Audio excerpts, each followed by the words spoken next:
Hello friends, mystic insights clips देखते रहिए to make yourself strong spiritually, physically, mentally and socially, and subscribe the channel to get more updates.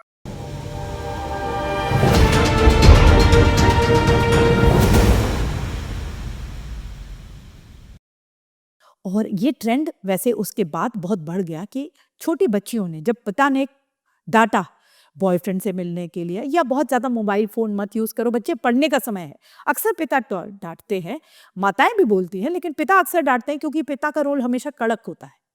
तो जब पिता डांटते हैं तो ये मेरे पास ऐसे केसेस हैं कि इन्होंने पिता पे रेप केस डाल दिया, अच्छा, अपने ही पिता पे रेप केस डाल दिया। ये ऐसे आपके पास केसेस हैं? केसेस हैं। अच्छा। और जब माँ ने 2 थप्पड़ मारे, जब माँ को पता चला लड़की को, तो लड़की गई पुलिस स्टेशन और उसने बोला कि मैंने गुस्से में आके पिता के ऊपर रेप केस डाल दिया। ये झूठ है। तो ये सब उसके कहाँ? बाद कुछ नहीं हो सकता। एक बार फाइल हो गया केस तो फिर आपको उसी में से गुजरना पड़ेगा, प्रकरण में से गुजरना पड़ेगा। जो कि इसने, अतुल ने भी बोला है कि सिस्टम के फेलियर की वजह से मेरा दम घुट रहा है। पूरे सिस्टम की ओवरहॉलिंग कहीं चाहिए। मैंने अनेकों जगहों पे बोला है और आज नहीं बोला, मैंने हजारों लाखों बार ये बात बोली कि सिस्टम की ओवरहॉलिंग की जरूरत है। और लड़कों का तो खुद का पैसा, जो कि इसने, अतुल ने बोला है कि मेरा पैसा मेरे ही खिलाफ यूज किया जा रहा है। मतलब आप ये देखिए, ये अतुल की कहानी नहीं है, हर घर की कहानी है। उसी लड़के का पैसा उसी के खिलाफ यूज करके जब हम जाते हैं कोर्ट में, वकील सिखाता है 6 का पैकेज डाल, 6 का पैकेज डाल।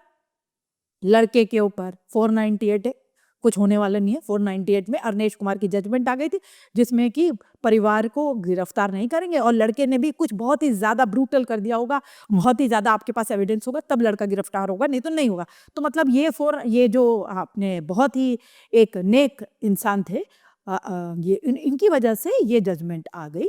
और अब इससे तो लड़कों को राहत मिल गई थी। तो अब क्या करते हैं, फादर इन लॉ के ऊपर रेप डाल, जितने मेल मेंबर्स हैं, लड़की के जो, मतलब जो घर की लड़की हो उसके हस्बैंड के ऊपर रेप डाल, प्रेशर टैक्टिक्स की मतलब तरह, सिस्टर के पति के ऊपर, सिस्टर के पति के ऊपर, भाई जो हो, जेठ हो, देवर हो, उनके ऊपर रेप डाल, अननेचुरल सेक्स डाल। 85 साल के बुढ़ों के ऊपर इन्होंने, बुद्धो इसलिए बोल रही हूँ क्योंकि मेरे को लगता है कि यार इन लोग ये ऐसे वर्ड्स यूज कैसे करती है।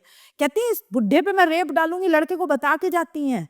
हाँ। और उसके बाद उस पिता के ऊपर, जो 85 साल का पिता लेटा हुआ है घर में, जिसको पैरालिटिक अटैक आया हुआ है, उसके ऊपर रेप डाल देती हैं।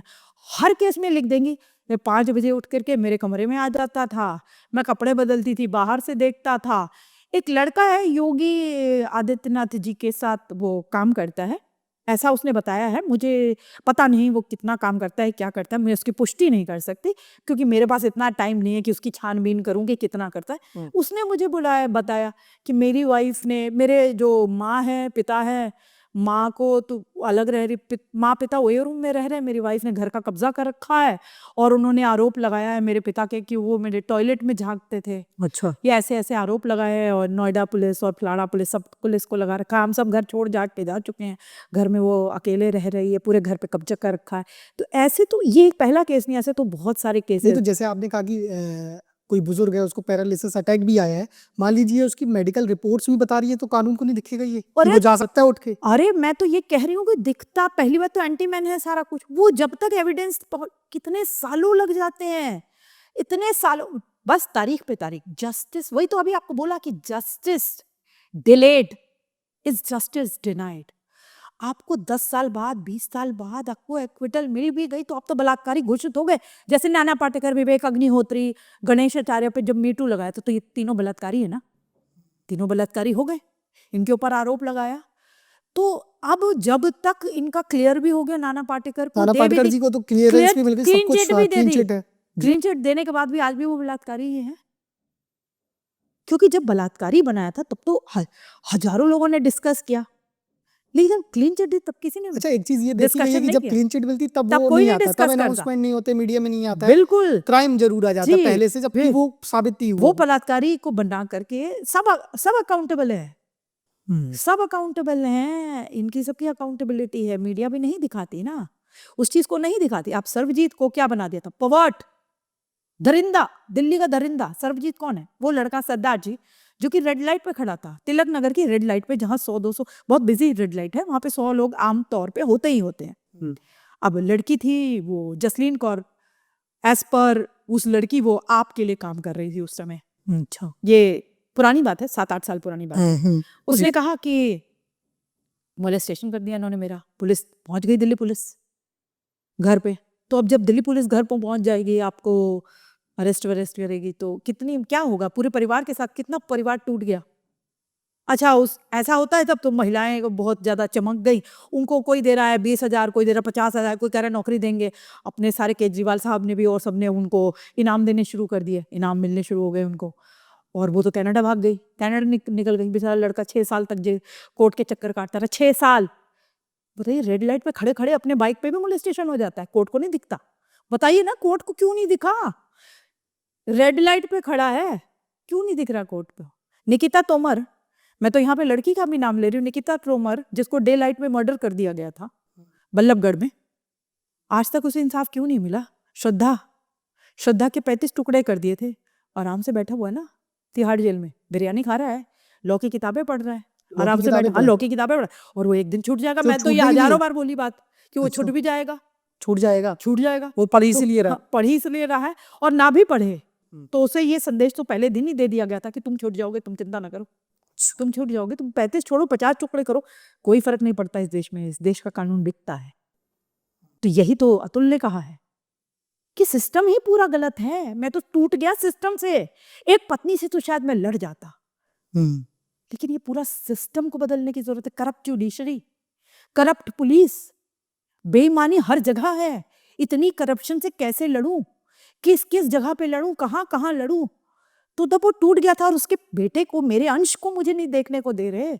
वही तो उसके दादा दादी भी रो रहे हैं, आंसू नहीं थम रहे दादा दादी के रोते रोते, इसलिए कि बेटे को देखने का, हमको तो देखने का भी नहीं मौका मिलता, हमको छूने का मन है। मेरा पोता है, मेरा अंश है, मेरा पूरा हक है उस पे, मैं उस बेटे को रखूं।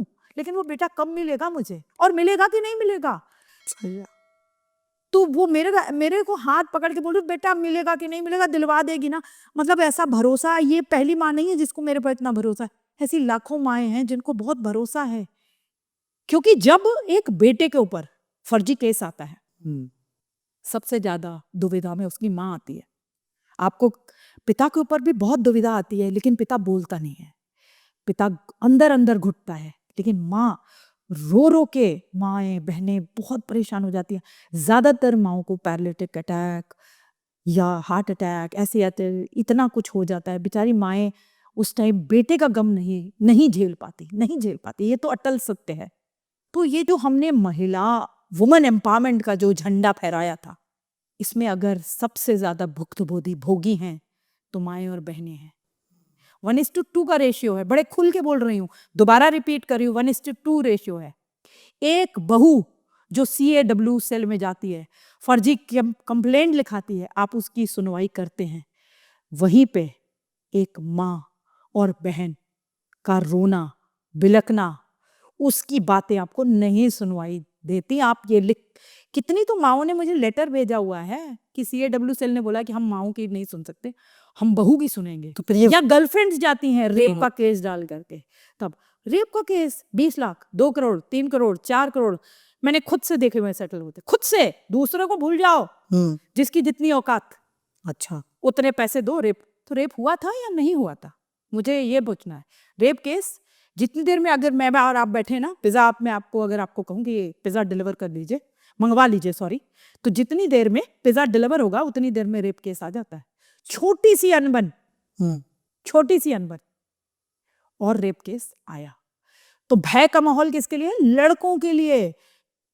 ये तो जैसे माँ और बहन भी पीड़ित हो रही है, नो डाउट, जब घर के लड़के पे बात आती है, तो फिर ये कैसा वुमेन एम्पावरमेंट हुआ? इसको तो मैंने कितनी बार स्मृति ईरानी जी से पूछा है कि मैडम ये कौन सा वुमेन एम्पावरमेंट है। स्मृति ईरानी जी से हजारों बार पूछा, मेनका गांधी से पूछा था। मेनका गांधी से जब मैं गई मिलने के लिए, उनसे मैंने कहा कि मैडम आप ये बताइए, ये एक तो मेल सुसाइड्स हो रही थी बहुत ज्यादा, तो उन्होंने मुझे अपने ऑफिस बुलाया। अब आपको कारण भी बताती हूँ कि क्यों ऑफिस बुलाया। मेल सुसाइड्स के बारे में मैं अक्सर लिखती हूँ, हर रोज लिखती हूँ आमतौर पे। उन दिनों मैं यूएस गई हुई थी और वहाँ से भी मेरा कोई आर्टिकल आया था इंडियन एक्सप्रेस वगैरह में, तो मेरे सुसाइड स्केल को लेकर ही था। तो उसके बाद जब मैं इंडिया वापस आई तो हमने ना मेनका गांधी ने एक कहीं ट्वीट किया था या कहीं बोला था उन्होंने, ये एकदम से याद नहीं आ रहा कि क्या हुआ था, लेकिन उन्होंने ये बात बोली थी कि मेल सुसाइड्स के बारे में तो उन्हें पता ही नहीं। तो मैंने उन्हें घेरा, मैंने कहा आपके तो घर में हो रखी है, आपको नहीं पता? तो हमने खूब ट्रोलिंग करी थी उनकी। उसके बाद विवश होकर उन्होंने मुझे बुलाया था। कहाँ बुलाया था? वो सोचिए, अपने ऑफिस बुलाया था। अच्छा। मंत्री थी वो, वुमेन एंड चाइल्ड मिनिस्ट्री में थी तब। उन्होंने ऑफिस बुलाया, बरखा तुम मेरी ट्रोलिंग क्यों कर रहे हो? मैंने कहा तो मैडम मेल सुसाइड आपको पता नहीं है, तो आपको कहीं से तो हमको समझाना पड़ेगा ना। तो आपकी ट्रोलिंग हो रही थी और लगातार होती रहेगी, जो अगर आपको नहीं समझ आएगी तो। ये भी सत्य है, इसको बोलने से डरिए मत, खुल के बोलिए इसके बारे में, और अगर नहीं बोल सकते चुप रहिए। फिर उसके बाद उन्होंने मुझे कहा कि मेरे पास तो बहुत सारे लड़के कॉल करते हैं वुमेन एंड चाइल्ड में। हाँ, और एक पब्लिश भी हुआ था कहीं पे आर्टिकल कि बहुत सारे लड़के, हैरिस हस्बैंड जो है, आप देख भी सकते हैं हैरिस हस्बैंड कैसे कॉल करते थे वुमेन एंड चाइल्ड मिनिस्ट्री पे, अगर आप गूगल करेंगे तो आपको मिल जाएगा, वो भी रिपोर्ट आ जाएगी। तो वो कॉल करते थे, तो मैंने कहा तो मैडम इसीलिए तो हम पुरुष आयोग की मांग कर रहे हैं, तो आप भी कहते हाँ बनना चाहिए, पुरुष आयोग बनवाओ। उन्होंने मुझे कहा बनवाओ, तो मैंने कहा तो मैडम आप लोग कुर्सी पे, तो आप लोग संभाल के बैठे हो कुर्सी, तो आप ही लोग आवाज उठाओगे ना। तो बंद कमरों में ये सारे मिनिस्टर्स, चाहे वो कांग्रेस के हों, चाहे एनसीडब्ल्यू के, चाहे कांग्रेस के हों, चाहे अपने बीजेपी के हों, चाहे एनसीपी के हों, एनसीडब्ल्यू बोल दिया था मैंने, एनसीपी के हों, ये सब से बातचीत होती है और वो कहते हैं बंद कमरों में, तो सभी कहते हैं हाँ ये गलत हो रहा है, ये इस पर बदलाव आना चाहिए।